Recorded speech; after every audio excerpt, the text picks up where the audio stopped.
Assalamualaikum warahmatullahi wabarakatuh.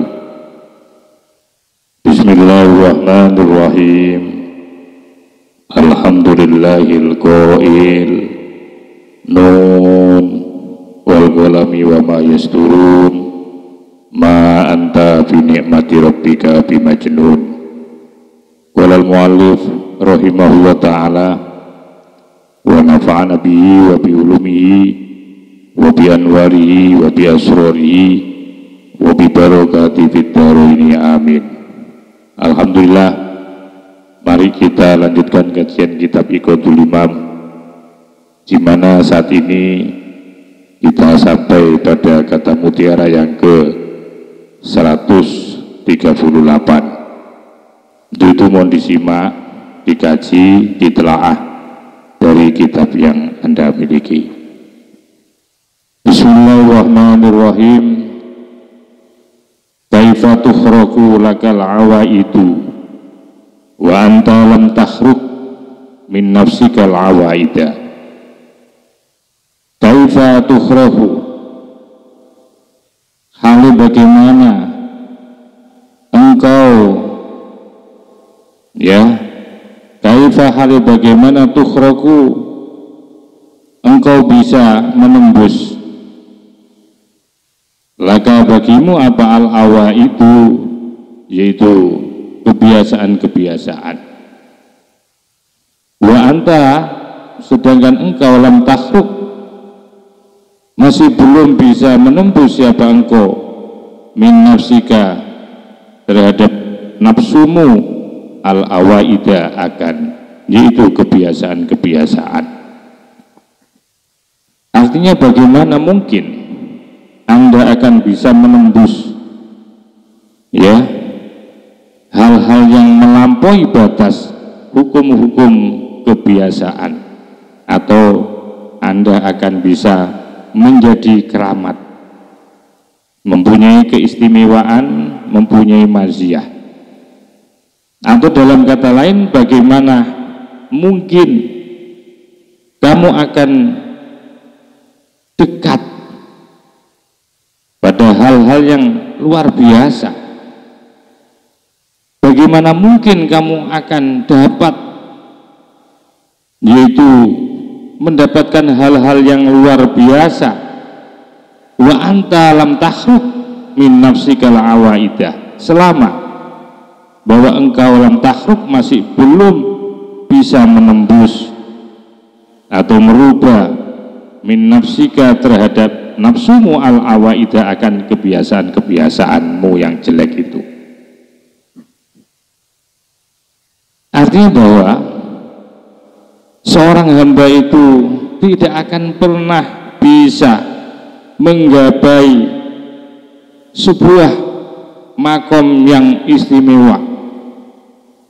Katakanlah seorang hamba itu tidak akan pernah bisa menggapai mazia-mazia keistimewaan, entah itu dalam bentuk karomahkah atau kelebihan-kelebihan yang lain.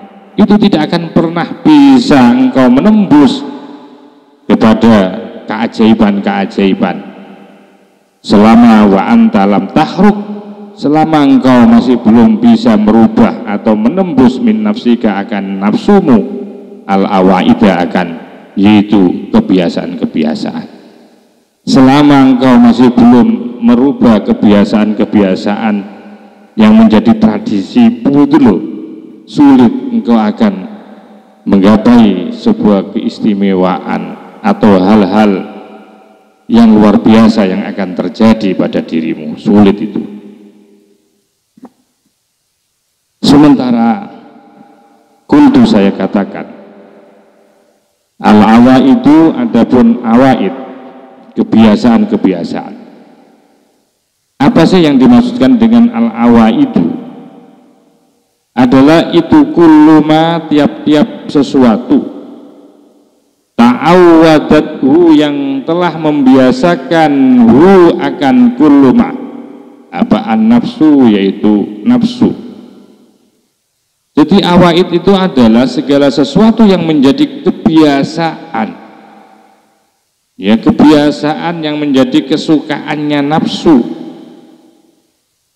Wa alifathu, dan menjadi senengnya, condongnya, cintanya nafsuhu akan kullumah wastamarot, dan menjadikan terus ya nafsu ma'ahu bersama kullumah hatta sauba, sehingga sulit apa khurujua keluarnya nafsu minhu dari kullumah atau dari ma sawa ongkana, baik adanya apa ma itu zulmanian yang bersifat yaitu gelap, au nuronian atau yang bersifat cahaya atau nuroni. Kata tabu'il fadhaili seperti mengikuti ya terhadap keutamaan wa kasratin nawafili, dan banyak melakukan kesunahan-kesunahan. Artinya begini, bahwa yang perlu Anda ketahui, apa sih al-awaid? Awaid itu jamak daripada ada kalau tidak salah. Jadi satu kebiasaan, al-awaid itu kebiasaan. Jadi segala sesuatu yang menjadi kebiasaannya nafsu, kebiasaan diri kita, perbuatan-perbuatan menjadi kebiasaan diri seseorang, dan dengan kebiasaan-kebiasaan itu menjadikan seseorang itu menjadi senang, dan itu dilakukan secara istimror terus sampai ketika seseorang itu keluar, satu misal, sampai seseorang itu sulit begitu keluar dari cengkramannya, yaitu apa? Kebiasaan-kebiasaan itu. Satu misal, kalau memang orang sudah mempunyai kebiasaan makan ya dalam satu harinya itu 3 kali atau 4 kali ya, kalau itu dilakukan secara kontinu dan terus menerus, maka sulit orang itu kemudian akan merubah cara hidup untuk kemudian mau melaksanakan puasa ya atau tirakat. Itu sulit, mereka itu akan melakukan hal-hal itu. Karena apa? Karena sudah saking kuatnya cengkrama kebiasaan yang ada di dalam jiwa atau nafsunya itu.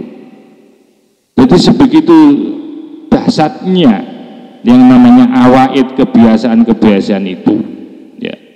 Karena kebiasaan-kebiasaan itu ya, itu menjadi apa? Menjadi satu perbuatan nafsu, sehingga nafsu menjadi senang. Kalau tidak dipenuhi, maka nafsu itu akan yaitu marah.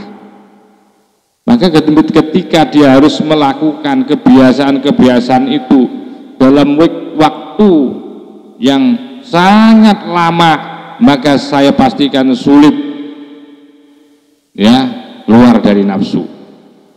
Baik itu dalam keadaan posisinya ada di dalam sesuatu itu yang mencengkrama, itu adalah sesuatu baik itu yang bersifat gelap atau nuronia atau yang bersifat cahaya. Artinya sebaliknya.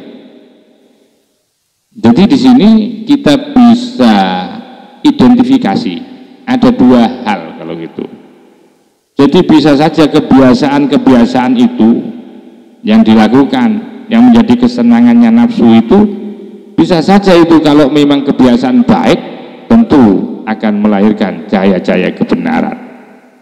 Begitu juga sebaliknya, kalau yang menjadi kesukaan nafsu, kebiasaan nafsu itu adalah hal-hal yang zalim, kemaksiatan dan kemungkaran, pasti juga akan melahirkan yaitu apa? Yaitu suasana yang gelap di dalam hatinya. Sama, tergantung. Jadi awaid ini adalah maknanya secara globalnya adalah satu kebiasaan yang menjadi apa? Yang menjadi kesukaan dan kesenangannya nafsu. Segala sesuatu yang menjadi kebiasaannya nafsu itu ya, sehingga nafsu menjadi senang, dan itu dilakukan secara kontinu.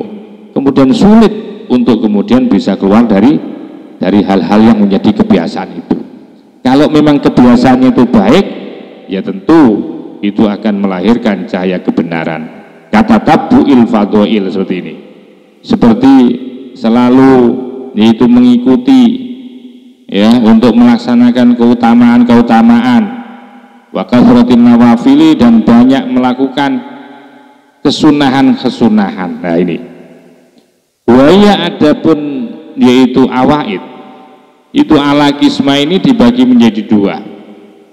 Pertama ada awaidu zahiratun hissiyatun, ada kebiasaan-kebiasaan yang bersifat zahir dan bisa dirasakan. Kebiasaan zahir dan bisa dirasakan oleh zahir.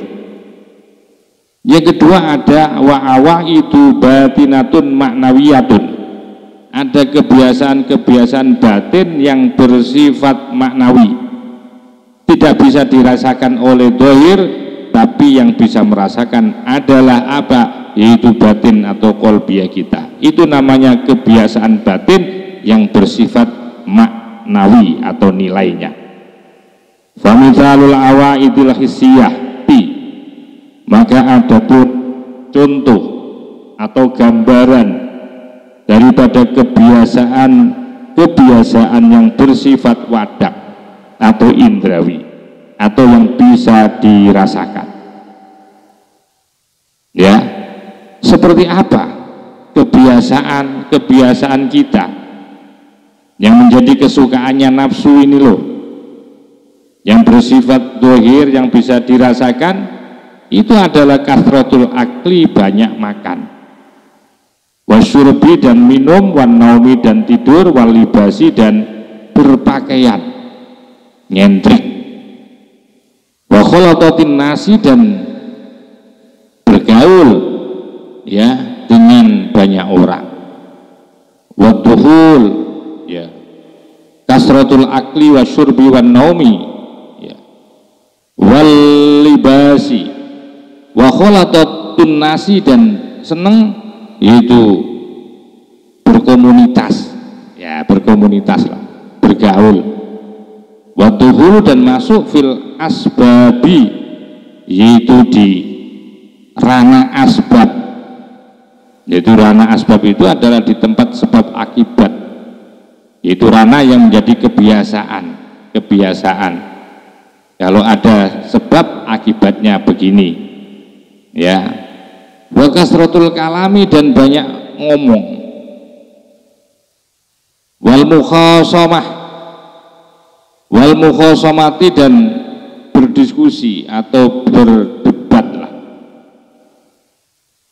wal atabi, dan apa itu, yaitu atap itu artinya suka mencelah, wal istighraqi, dan yaitu istighraq atau menghabiskan waktu fil ibadati, di dalam ibadah, al hissiyati yang bersifat indrawi, au fil ulumi rasmiyati, atau yaitu menghabiskan waktu di dalam ilmu-ilmu yang bersifat menulis, wa wiridalik, dan yang lain sebagainya.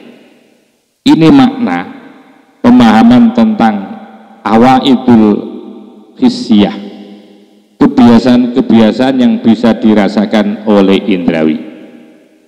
Satu misal kasratul akli, banyak makan, itu kan bisa dirasakan, mulai dari lidah kecap, lidah yang mengkecap ini loh, sampai perut, wasyurbi, dan banyak minum, wan naumi, dan tidur, ya itu kebiasaan-kebiasaan itu, walibas, dan berpakaian, wa khulatatun nas, dan punya komunitas, senang bergaul, wa dukhuli fil asbab, wa kasratul kalami, dan banyak ngomong, wal khosamati, dan berdebat, wal atabi, dan suka mencelah, wal istighraq, dan menghabiskan waktu fil ibadati al hissiyati, di dalam ibadah yang bersifat indrawi, awil ulumi ar-rasmiyati, atau menghabiskan waktu di dalam ilmu-ilmu yang bersifat menulis, wa wiridalik. Itu namanya kebiasaan-kebiasaan atau awaid al-hissiyah.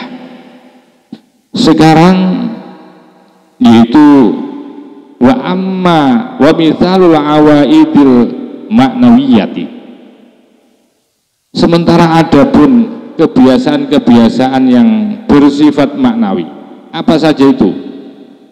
Hubul jahi, yaitu senang. Hubul jahi itu adalah apa? Senang dengan kedudukan. Wariyasati, dan senang dengan kekuasaan. Ya. Wa talabil khususiyati, dan senang atau mencari apa namanya, wa talabul khususiyati, dan mencari keistimewaan. Wa hubbud dunya wal madhi, dan senang dunia dan senang dipuji.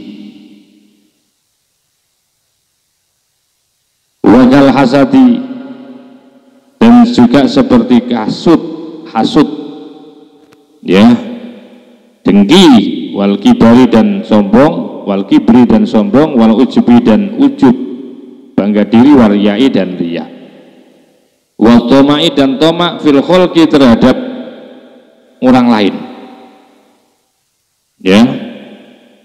Wakal hasadi, seperti hasud, wal kibri, dan sombong, wal ujubi, dan ujub, wariyai, dan riya, wa tomai, dan tomak, fil kholqi, kepada makhluk, wa khaufil fakri, takut fakir, wa hammir rizki, dan bingung susah terhadap rezeki, wal fadhati, dan kasar, wal qaswati, dan mengkristal hatinya, wa ghairi dzalika, dan selain itu semua, mimma, sebagaimana taqaddama, yang telah lalu apa. Ini kita sudah mengetahui contoh-contoh yang disebutkan dengan istilah yaitu awaid. Jadi ada awaid hissiyah dan ada hawaid yaitu maknawiyah.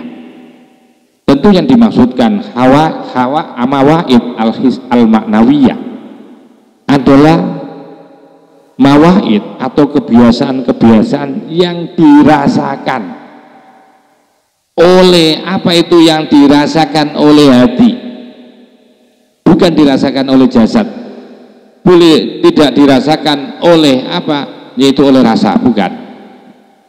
Tetapi kalau mawaid al-maknawiyah itu adalah kebiasaan-kebiasaan yang merasakan itu adalah hatinya, bukan jasadnya.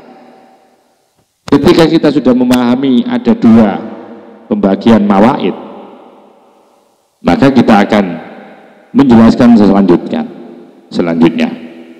Faman khoriqo, barang siapa yang bisa menembus min nafsihi, dari dirinya, man mawaidaha, akan kebiasaan-kebiasaannya nafsu, al-hissiyata, yang bersifat indrawi. Jadi barang siapa yang bisa merobek, menembus, ya, menembus terhadap apa itu kebiasaan-kebiasaan nafsu yang bersifat indrawi. Barang siapa yang bisa menembus itu dengan cara apa itu? Biryadhatil qahriyati, dengan cara melatih, dengan cara latihan-latihan yang bersifat kohar. Bersifat kohar itu dipaksa. Satu misal, ketika kita pengen yaitu merubah kebiasaan nafsu agar supaya hati nurani ini agak lumayan tajam, ya, kebiasaan-kebiasaan satu misal yang menjadi kesenangan nafsu itu mulai kita batasi. Contoh, nafsu itu senang tidur. Nah, tidur yang menjadi kesukaan nafsu itu sekarang harus kita batasi. Biasanya kalau tidur itu, kalau malam itu semalam suntuk, Nah ini mulai belajar untuk menembus, untuk melatih nafsunya, membatasi nafsunya, jangan sampai tidur terus semalaman. Mulai begitu tidur habis isya, maka dibiasakan tidak sampai full sampai terbitnya matahari, tapi jam 1:30 sudah bangun. Itu artinya faman khoriqo, barang siapa yang bisa merobek, menembus, merubah dari nafsunya, dari kebiasaan-kebiasaan itu dengan cara apa? Dengan dipaksa, dilatih untuk dipaksa seperti itu. Nah nanti kalau sudah terbiasa dipaksa dengan cara itu, pasti nanti akan ada hasilnya. Sama halnya seperti kalau kita kebiasaannya makan banyak dalam satu harinya, sulit memang untuk memperoleh keistimewaan dalam hidup ini. Kalau hidup ini hanya apa? Hanya melampiaskan keinginan nafsu. Kalau hanya dibuat makan, minum, tidur. Nah sekarang mulai belajar untuk yaitu mengatur nafsunya, membatasi nafsunya. Makanya biasanya dalam 1 minggu itu full, maka sekarang mulai dirubah, sudah berani mengurangi. Biasanya dalam 1 harinya itu 3 kali, makanya sudah mulai 1 kali dalam 1 hari. Dan bahkan dalam 1 minggu itu biasanya full makan, maka dirubah mulai Senin Kemis dia puasa. Kalau memang bisa faman khoriqo min nafsihi awaida al-hisiyah, faman maka barang siapa khoriqo yang mampu menembus min nafsihi terhadap nafsunya, man awaida yang menjadi kebiasaan-kebiasaan nafsu, al-hisiyata yang bersifat indrawi seperti saya contohkan barusan. Maka kalau ingin bisa menundukkan, menembus nafsu, maka harus dengan cara biryadhatil qoriyati, maka harus dilatih dengan latihan-latihan yang bersifat memaksa. Kalau itu dipaksa, kalau memang sudah mulai belajar untuk dipaksa, nafsu itu tidak diturut terus, tidak dimanja nafsu, mulai diatur, mulai dipaksa, pasti khoriqat lahul awaidul hisiyah, pasti nanti akan muncul khoriqat, pasti akan terjadi keanehan lahu baginya. Apa al-awa itu? Yaitu kebiasaan-kebiasaan al-hisiyah itu yang bersifat hisiyah. Pasti nanti akan muncul karomah khoriqat, maka akan bisa menembus lahu bagiman apa al-awa itu, kebiasaan-kebiasaan al-hisiyah itu yang bersifat hisiyah, pasti nanti akan mempunyai karomah. Pasti nanti ada hal-hal yang luar biasa yang akan ia dapatkan, pasti itu. Seperti katironi fil hawa, seperti terbang di angkasa. Wal masyi, dan jalan alal ma'i, yaitu di atas air. Wa nufudi da'wati, dan yaitu nufud, dakwanya itu nufud, berjalan tembus doanya, artinya mustajabah. Wa ghairi dzalika, dan banyak hal yang lain dari itu, minal karomatil hisiyati, yaitu berupa karomah-karomah yang bersifat hisiyah. Artinya barang siapa yang mau merubah kebiasaan-kebiasaan nafsunya yang biasa ngatur itu loh, yang membuat kita malas, nafsu yang membuat kita itu tidak berdaya, ya harus memenuhi kebutuhan-kebutuhan yang selalu menjadi keinginan nafsu, itu kan hal-hal yang enak. Karena sudah mulai belajar tasawuf, maka sekarang mulai ngerti bahwa hati ini, bahwa nafsu ini tidak bisa dibiarkan, bahwa nafsu ini tidak bisa kemudian dia terus mengatur kita.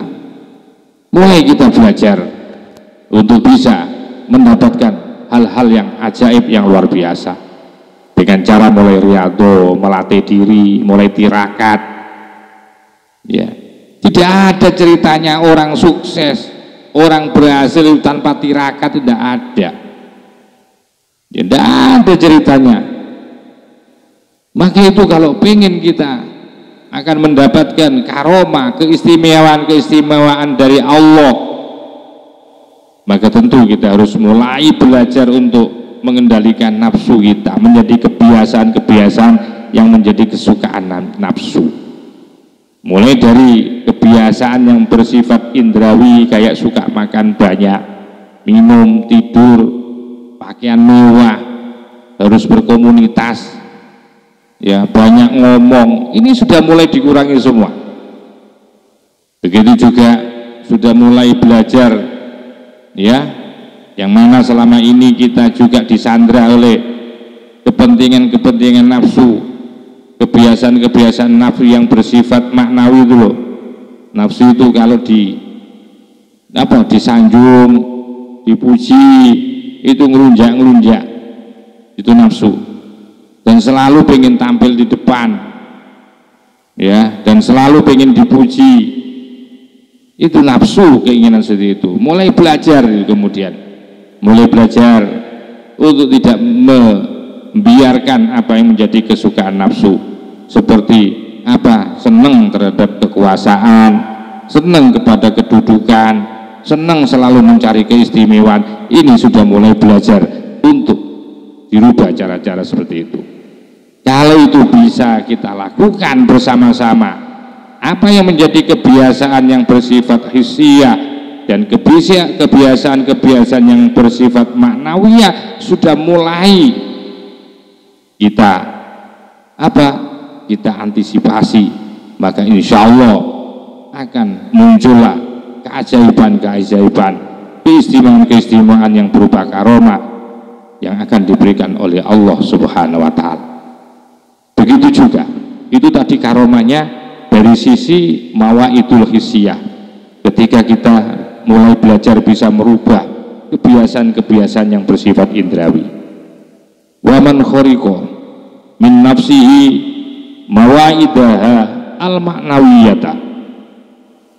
Waman, dan barang siapa khariqa yang bisa menembus, siapa man, min nafsihi terhadap dirinya man, menembus mawaidah akan kebiasaan-kebiasaan nafsu al-ma'nawiyata yang bersifat manawi, senengannya dipuji, senengannya dipuja, senengannya mencari kehormatan dan kemuliaan, ya, kalau itu sudah mulai dirubah, ya, cara-cara yang menjadi kesukaannya, yaitu nafsu itu, hal-hal yang menjadi kebiasaan yang bersifat maknawi, itu namanya kebiasaan maknawi, hubul ja, hubur riasa, wa talabul khususiyah, wa hubud dunya, ini semua adalah merupakan mawaidul maknawiyah.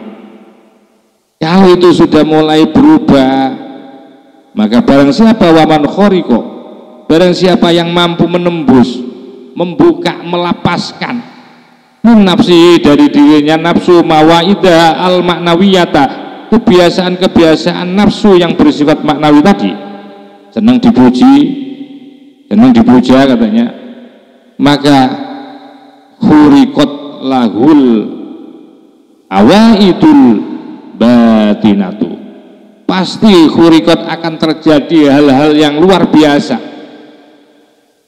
Khuriqat maka akan ditembuskan lahu bagiman apa al-awa itu, yaitu al-fawa itu, yaitu apa al-awa itu, yaitu al-fawa itu, yaitu keutamaan atau faidah-faidah al-batinatu yang bersifat batinnya. Pasti itu karofi, yaitu karofi hujubil ghaflati, seperti akan bisa menyingkap hijab kesalahan, wa tadhiril qulubi, dan akan terjadi proses penyucian hati, wa kasfil hijabi, dan akan tersingkapnya hijab-hijab, seluruh hijab yang tadi itu akan hilangnya hijab lupa itu, ya. Dan yang kedua adalah wa tadhiril qulub wa kashfil hijab wa fathil babi, dan terbukanya pintu-pintu kemarifatan Allah, wa tahqiqil irfani, dan mampu menghayati kemakrifan kepada Allah, wa taraqi, dan bisa naik makomnya ila maqamil ihsani, menuju makom ihsan.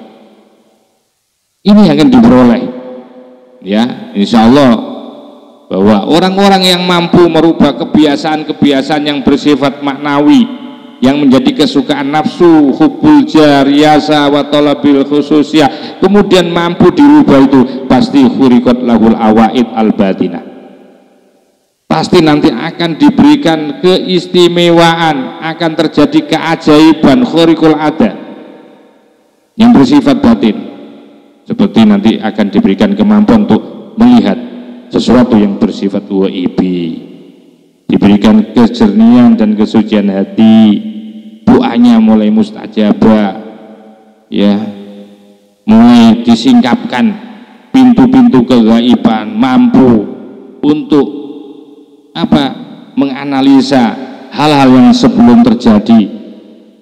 Ini semua adalah merupakan salah satu hikmah, faidah ya, karunia yang diperoleh orang-orang yang berusaha untuk yaitu berusaha untuk menembus, untuk merubah kebiasaan nafsu ya yang bersifat maknawi ini. Wa hadza, adapun ini, wa adapun hadza, itu al-mu'tabaru, adalah sesuatu yang diungkapkan. Wa hadza, adapun al-kasfu, ya, saya nak gitu. Wa hadza, adapun al-kasfu, wa adapun hadza, itu al-mu'tabaru, yang diungkapkan indal akyasi, menurut orang-orang yang pinter. Wa huwa, adapun wa huwa, adapun hadi, itu al-matlubu, yang dianjurkan, diperintahkan min sairin nasi, kepada atau dari seluruh yaitu manusia. Artinya seperti ini loh model yang benar, yang semestinya harus diperintahkan kepada orang ini seperti ini, mampu merubah kebiasaan-kebiasaan tadi. Wa amma khariqul, yaitu awaidul hissiyah, sementara adapun khariqul awaid, khariqul awaid, kejadian-kejadian yang di luar nalar, al-hissiyati, yang bersifat indrawi.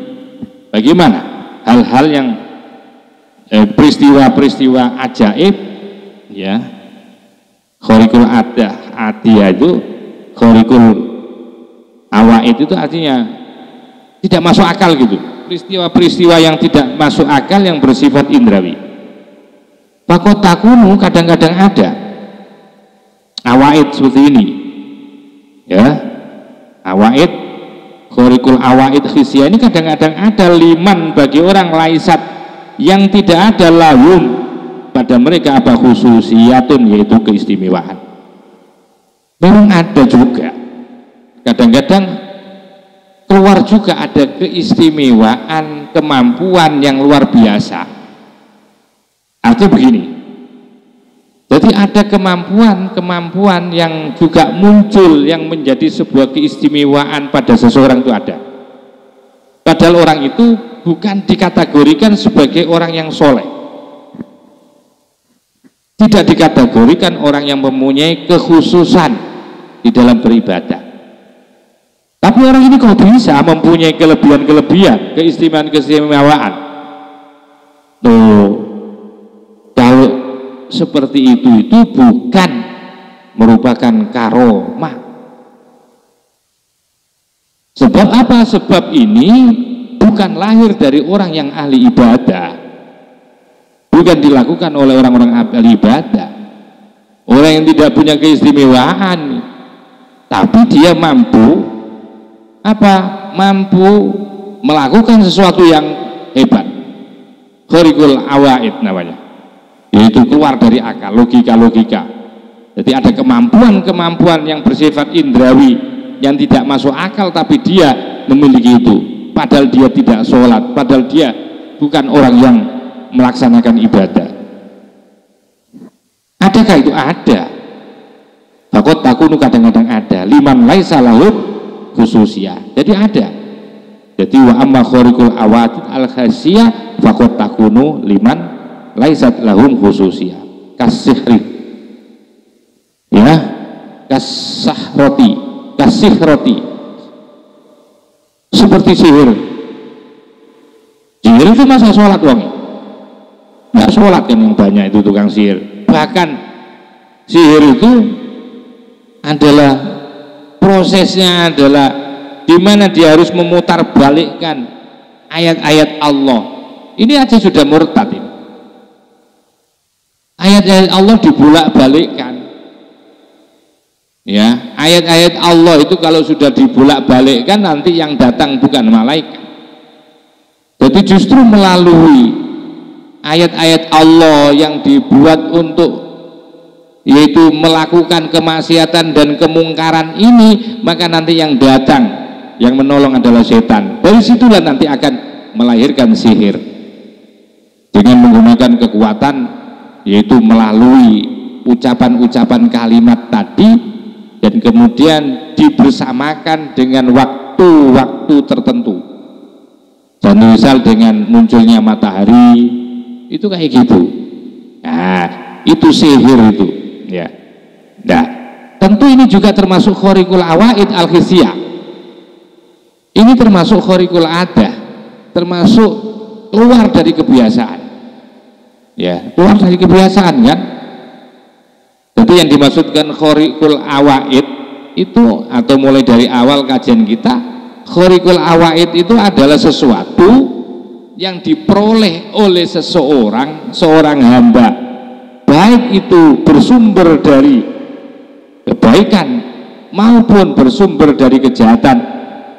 Ketika muncul tidak sesuai dengan tatanan logika, tidak melalui proses sebab akibat, maka itu namanya khariqul adah. Makanya di sini termasuk ilmu sihir. Ilmu sihir dikategorikan adalah khariqul awaid al-hisiyah. Gitu loh. Jadi ini ada juga orang yang tidak pernah ibadah, tidak punya keistimewaan, tapi dia mampu mempunyai kelebihan-kelebihan secara wadah. Kasih roti seperti sihir. Warbabi syaudati dan seperti orang-orang yang memiliki ilmu hitam. Jadi orang-orang yang memiliki ilmu hitam kan juga begitu kan. Naam memang.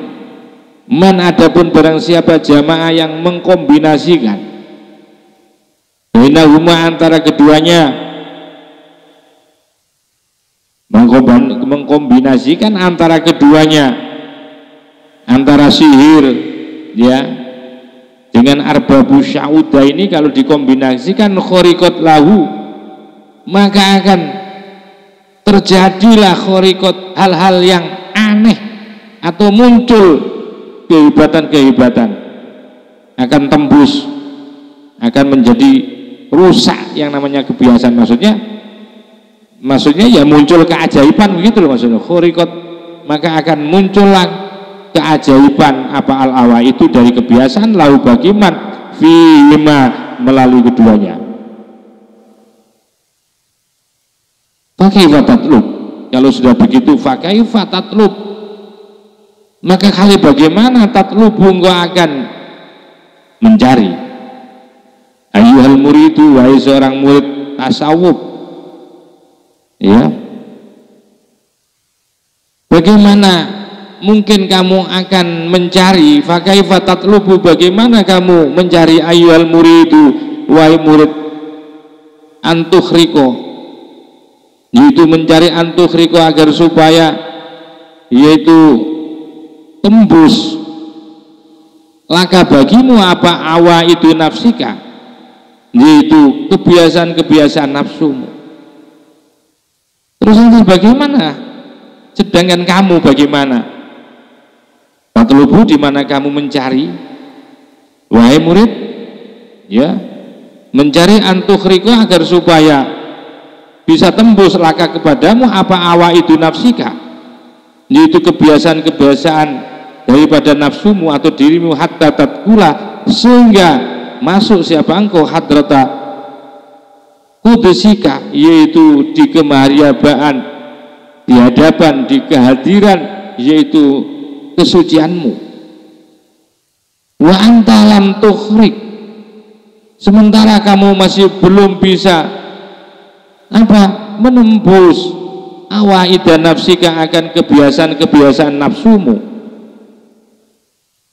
Maka tiada hajaba, menghalangi, tiada akan bisa menghalangi apaan nafsu an syuhudi, dari menyaksikan, ilama, kecuali ta'awadathu, yang menjadi biasa nafsu akan min ru'yati hadzal wujudi, dari melihat ini akan sesuatu yang ada. Artinya begini, Jadi setelah kita menarasikan, memperbandingkan bahwa ternyata khariqul adah, hal-hal di luar nalar ini, di luar kebiasaan ini juga muncul, dimiliki pula, bisa dilakukan, bisa diperoleh oleh orang-orang yang tidak ahli ibadah. Tapi itu namanya sihir, ya. Dan dari situ nanti akan barang siapa yang bisa mengcombine antara keduanya itu, maka nanti akan memunculkan hal-hal yang istimewa tadi. Maka itu bagaimana sekarang yang kamu cari, ya? Bagaimana kamu bisa akan mencari? Fakaifa, bagaimana tatlubu, kamu bisa mencari, ya? Ayyuhal muridu, wahai murid tasawuf, antukhriko laka awaidu nafsika hatta tadkhula hadrata qudusika. Coba sekarang kamu, fakaifa tatlubu, bagaimana cara mencarimu, murid, untuk bisa kamu itu yaitu menerobos atau menjadi satu hal yang istimewa. Kamu tidak akan pernah ya. Fakaifa tatlubu, bagaimana tatlubu, engkau mencari, ayyuhal murid, wahai murid, antukhriko, yaitu akan menembus laka bagimu awa itu nafsika, yaitu kebiasaan-kebiasaan daripada dirimu, sehingga kamu hatta tadkhula, sehingga kamu bisa masuk hadrata qudusika, yaitu di hadapan, yaitu Allah yang maha sucimu, di kemaharibaan kesucianmu. Artinya ini adalah Allah. Bagaimana bisa kamu itu loh, maksudnya bagaimana bisa kamu akan mendapatkan hal-hal istimewa gitu loh. Narasinya bersama. Bagaimana kamu akan bisa memperoleh hal-hal yang luar biasa sehingga kamu bisa hadir di kemaribaan Allah yang maha suci. Bagaimana kamu bisa hadir itu? Sementara wa anta lam tukhrik, sementara kamu masih belum bisa merusak, belum bisa menembus awaida nafsika, yaitu kebiasaan-kebiasaan nafsumu yang jelek. Bagaimana kamu akan bisa menembus, ya, dengan keistimewaan-keistimewaan itu bisa menembus untuk bisa sebo di hadapan Allah yang maha suci? Bagaimana kamu bisa mendekat kepada Allah selama engkau masih belum bisa menaklukkan nafsumu, selama engkau belum bisa merubah akan nafsumu? Begitu gampangannya. Bagaimana engkau akan bisa, ya, untuk bisa sebo di hadapan kemaribaan Allah yang maha suci, sementara engkau masih belum bisa menundukkan nafsu jahat dan jelekmu? Fama hajaban nafsu anisyuhudi illa ma ta'awwadathu min ru'yatil wujud, min ru'yati hadzal wujud.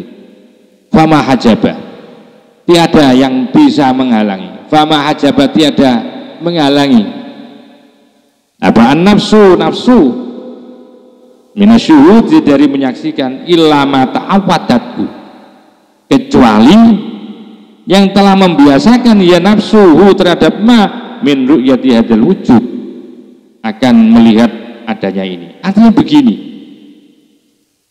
bahwa selama ini tidak ada lain yang membuat kita itu termahjub, tidak bisa keramat-keramat, tidak bisa jadi wali ini.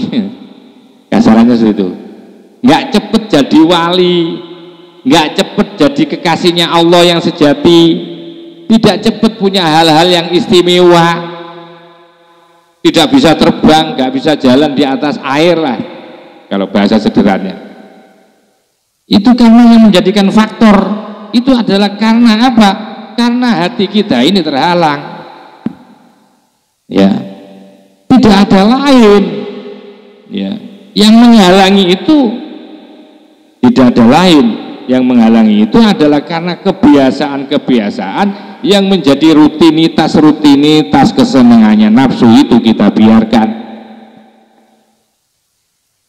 ya. Jadi fama hajaba, maka tiada hajaba memahjub, tiada mahjub akan termaksud apaan nafsu minasyuhudi. Andaikan jadi tidak ada yang mampu, yang memahjub, yang menutupi, ya, yang menutupi atau yang menghalangi nafsu ini untuk bisa sebo di hadapan Allah, untuk bisa melihat yaitu hal-hal yang gaib,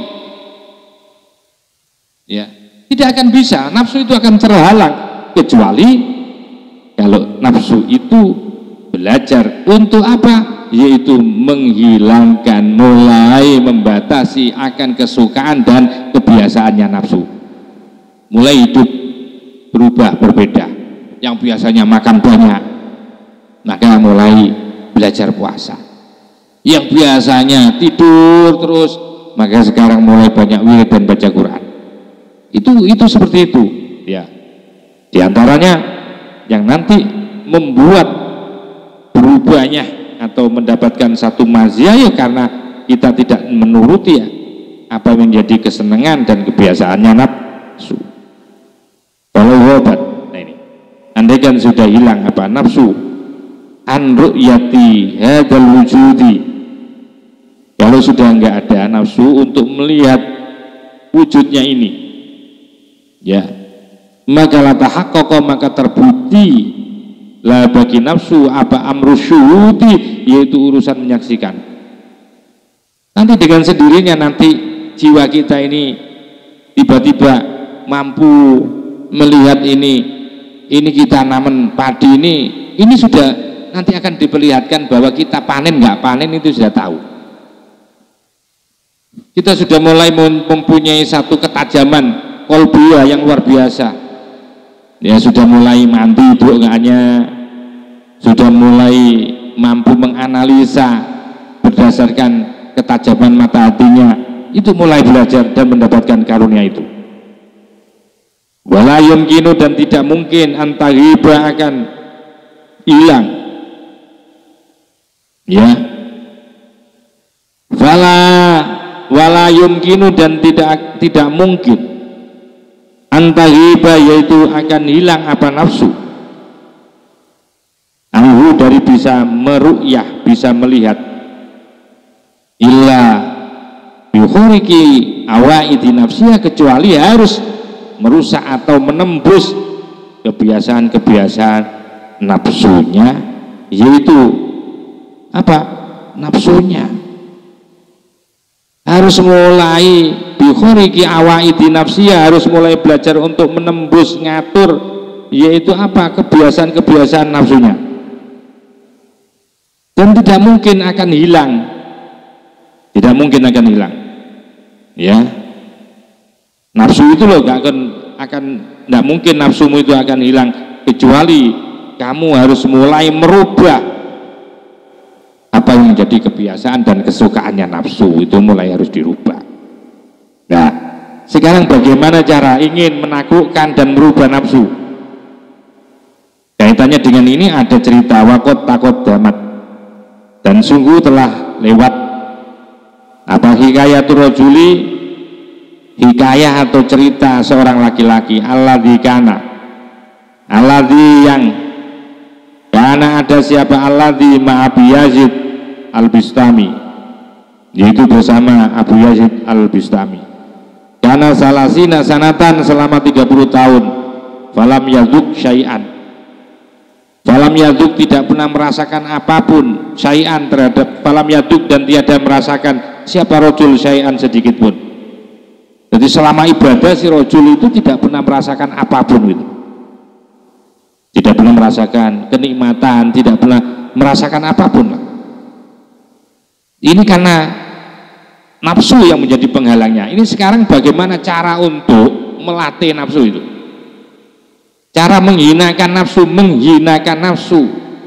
cara merendahkan nafsu biar nafsu tidak dominan pada hati kita, pada jiwa kita. Maka perlu untuk dididik nafsu itu, perlu diberikan pelajaran etika. Begitu waktu takut damat, dan sungguh telah lalu apa hikayatul rajuli, yaitu cerita tentang seorang laki-laki alladzi kana, yang ada siapa alladzi ma'abi Yazid al-Bistami. Tinggal, maksudnya dulu ada seorang laki-laki nyantri, dia nyantri kepada Syekh Yazid al-Bustami, lamanya 30 tahun. Si santri itu falam yaduk syai'an, tidak pernah merasakan sedikit pun. Artinya tidak pernah merasakan kenikmatan ibadah, nggak pernah rasakan. Kenikmatan baca Quran nggak pernah. Kenikmatan wirid juga nggak pernah. Maka kemudian faqala lahu, bertanya siapa si rajul lahu kepada Yazid al-Bistami. Pertanyaannya begini, lau shallaitu salasami'ati sanan, ya, lau shallaitu, andaikan sholat siapa aku, lau shallaitu, andaikan sholat siapa aku salasami'ati sanat, itu selama 30 tahun, lam taduk syai'an, lam naduk syai'an, kamu tidak merasakan apa-apa. Ini nun ya, coba saya perhatikan lagi, karena kitab saya juga kecil, saya coba untuk saya zoom. Oh, itu begini, faqala dawu lahu kepada si rajul. Jadi kan ini matul tadi. Saya ini di sini 30 tahun loh saya. Aku nggak merasakan apapun dari ibadah 30 tahun. Faqala, maka jawab siapa Abu Yazid lalu kepada rajul. Ini jong. Lau sholaita salasa mi'ati sanah, sekalipun kamu itu, yaitu salah sumi'ah, sekalipun kamu itu sholat 300 tahun, salah sami'ati sana, lam taduk, maka tiadakan pernah kamu merasakan syai'an, sesuatu apapun. Kenapa? Li'annaka, karena sungguhnya engkau mahjubun, telah dimahjub binafsika, dengan nafsumu. Jadi awal itu kan dia matul ya, matul kepada keberadaan dia tidak merasakan, yaitu ibadah selama 30 tahun tidak merasakan apa-apa.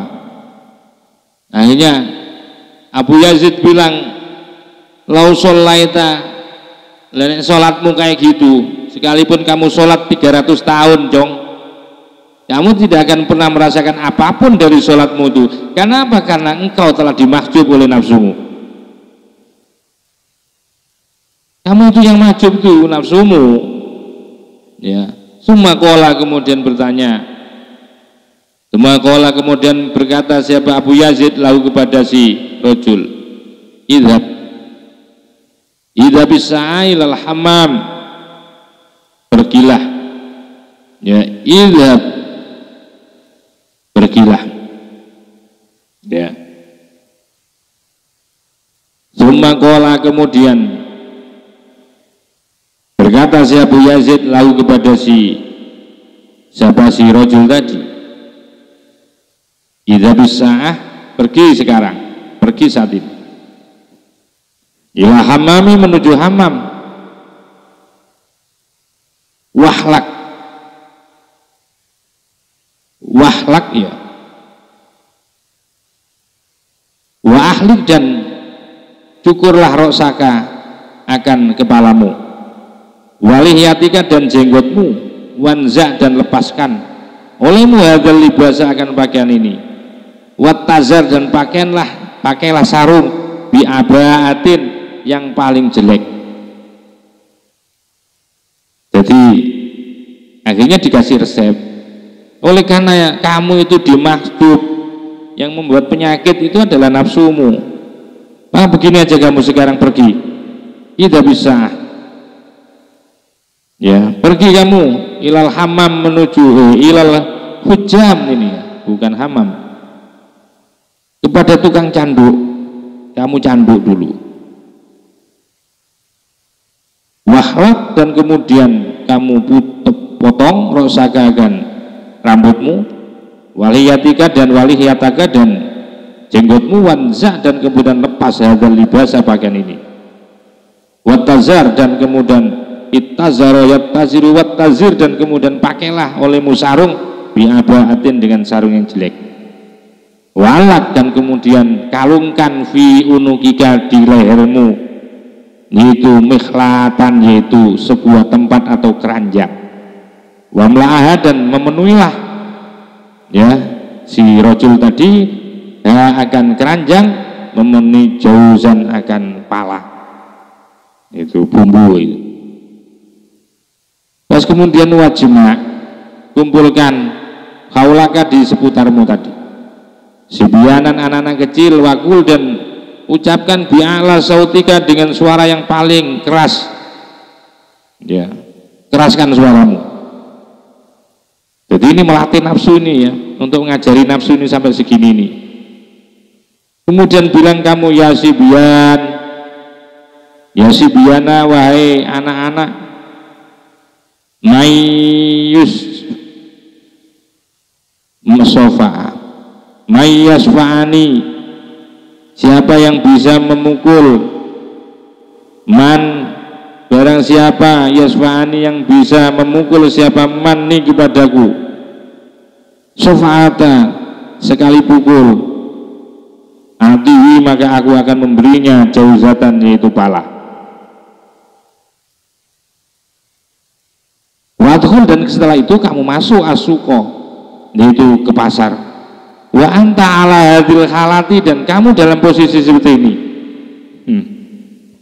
Masya Allah, ini ujian wali nih ya, biar nafsunya nggak dominan.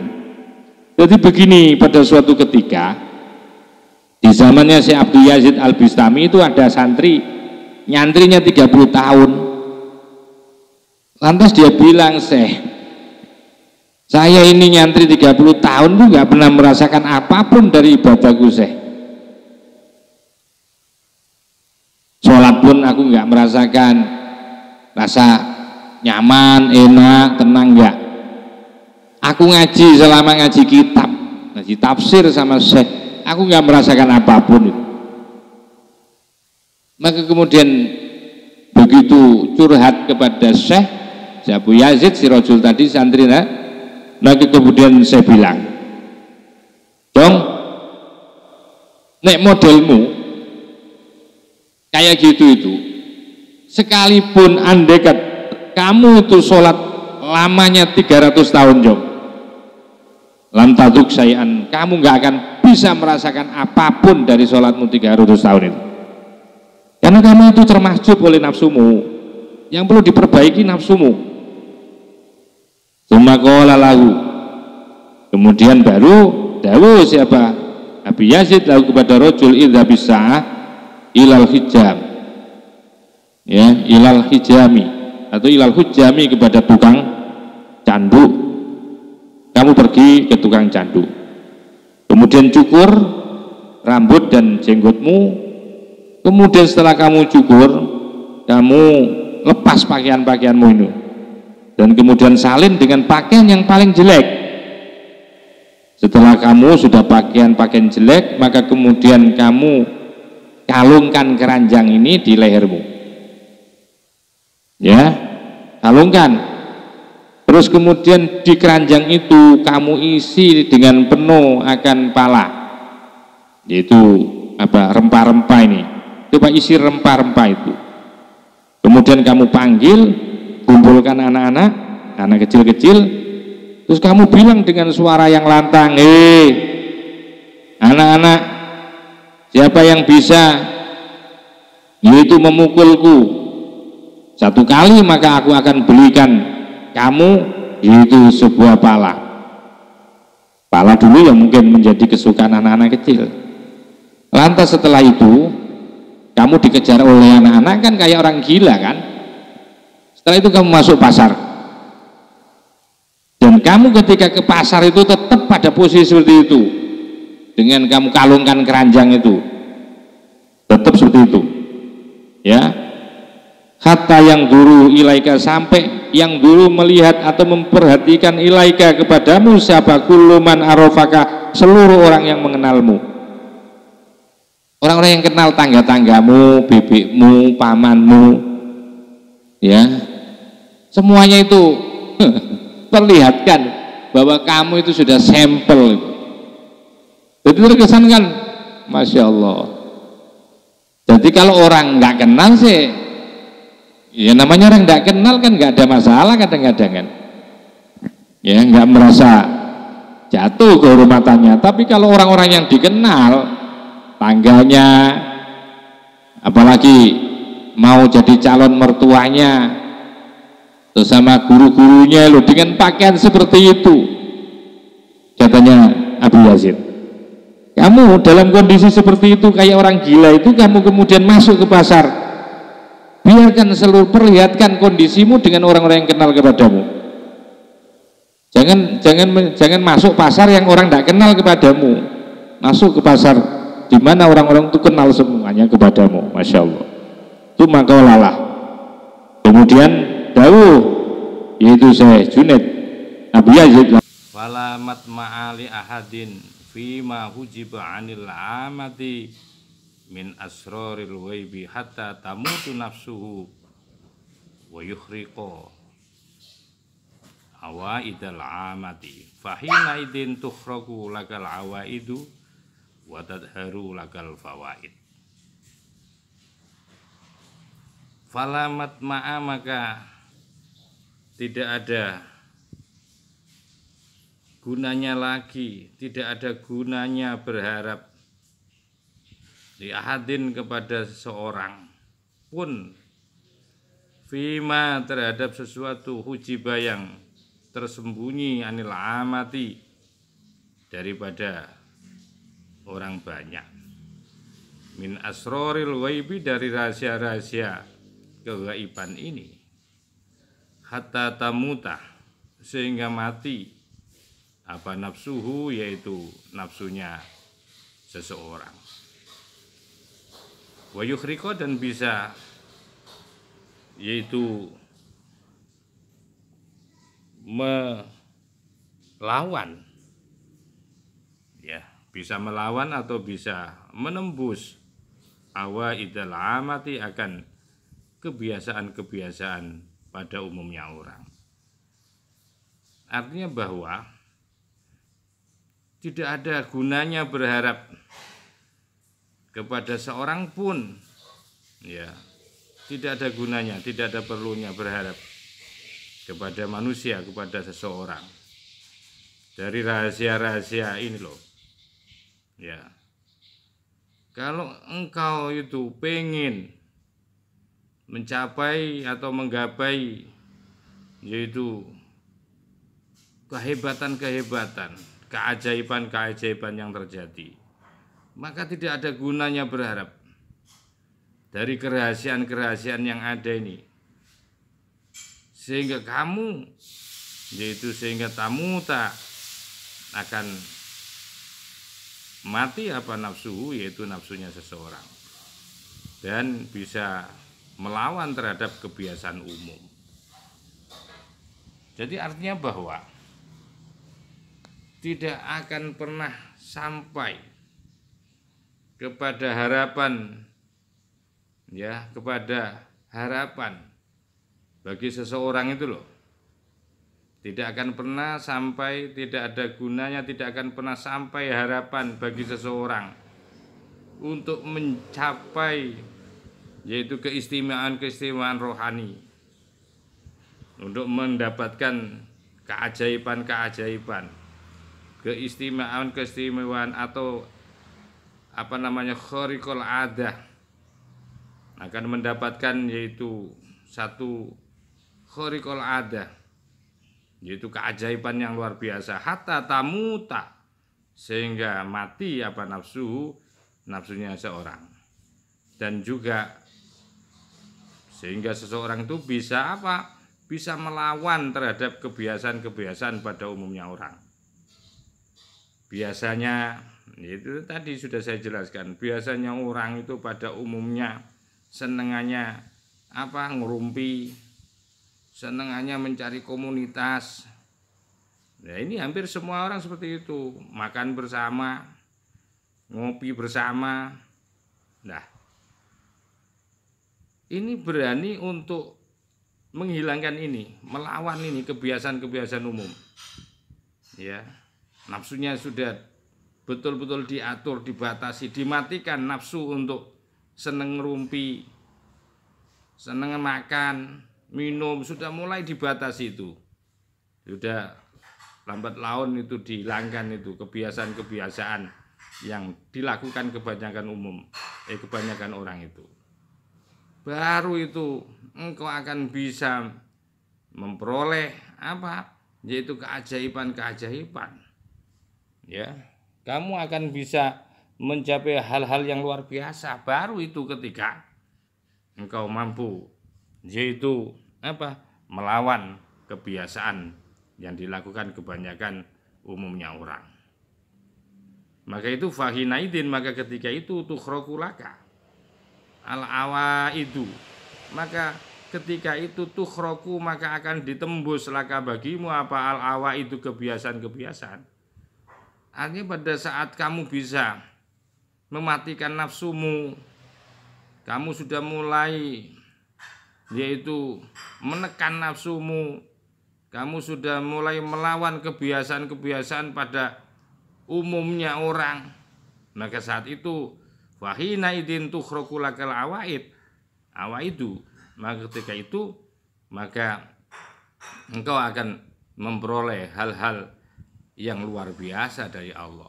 Watadharu, dan akan mulai muncul laka bagimu al-fawaidu, yaitu keutamaan-keutamaan. Nah ini, jadi nanti pada akhirnya seseorang kalau sudah berani untuk menekan hawa nafsunya, egonya, ya, egonya sudah mulai dididik, egonya dihilangkan, ya, sudah mulai belajar berbeda untuk melakukan sesuatu seperti kebanyakan orang, maka yakinlah nanti engkau akan memperoleh hal-hal yang luar biasa yang menjadi rahasia-rahasia Allah yang akan diberikan kepadamu, dan itu akan menjadi tampak faedah itu. Mungkin sampai di sini dulu kajian yaitu pada kata mutiara ke-138 ini, dan insya Allah ini akan kita lanjutkan yaitu menjadi 2 seri. Kita akhiri di Siratal Mustaqim. Wallahul muwaffiq ila aqwamit thoriq wal afu minkum. Assalamualaikum warahmatullahi wabarakatuh.